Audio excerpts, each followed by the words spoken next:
With the British School of Sofia being the only British school overseas, I think it gives us the validity of being inspected by an outside body, being the Department for Education in England.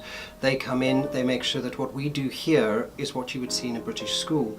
So it would be exactly the same education, so a child coming from England or a teacher coming from England or vice versa wouldn't feel any difference in what they see and what they would experience. I think also it means that we follow the expectations that the British schools would expect of their schools on the mainland.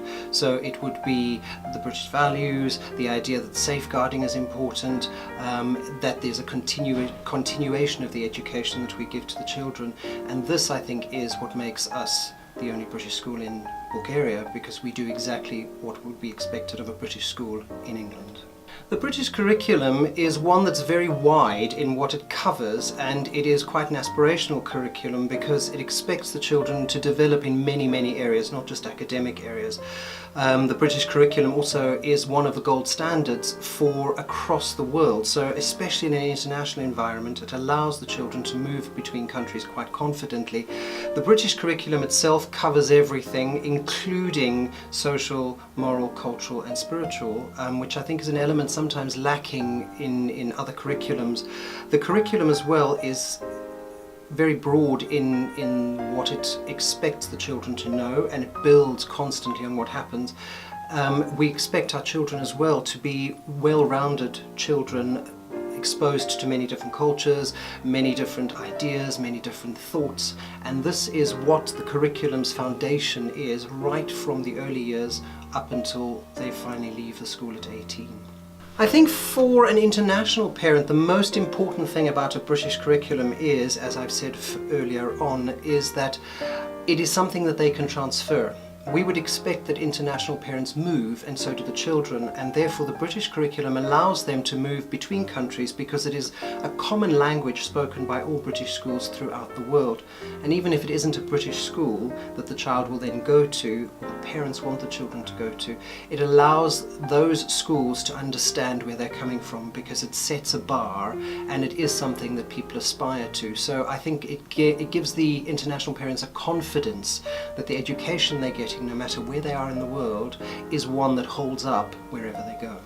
In a typical British school, you would have, depending on whether you're an all-through school or whether you're primary or secondary, but you would start with your early years foundation phase, which is where we get our children coming in at the age of 5. We start earlier at British school, of course, and the curriculum builds in that particular area on developing the skills of the child, the fine and gross motor skills of the child. This is where we socialise the children, this is where they learn through play, but it is a constant observation of the children. We then move into Key Stage 1, which is Year 1 and Year 2, at the end of which there is an exam, an external exam, which is written by the children, or test if you wish, testing things like phonics, testing things like reading, writing, mathematics. They then move into Key Stage 2, which is Year 3 to Year 6, and this is where the bulk of the foundation from Key Stage 1 and early years is put into practice. At the end of Key Stage 2, which is Year 6, they write the SATS paper, which is the externally validated paper. This is the one that then sets the bars and guides the teachers and the new school that they go to, their secondary school, as to what the potential of the child is. You move into Key Stage 3, which is your Year 7 to Year 9, and then your Key Stage 4, which is Year 10 and 11. Key Stage 5, some schools offer A-levels, which would be your Year 12 and 13. British School of Sofia runs along pretty much the same lines, but we've had to adapt because of the situation in Bulgaria with children starting at different levels. So although we call them grades, they are the same and equate quite closely to the years in a British curriculum. Evaluation in each key stage is important because, especially in an international environment and children moving around, I think it's important that they have something to take with them so that a new school knows where they're coming from.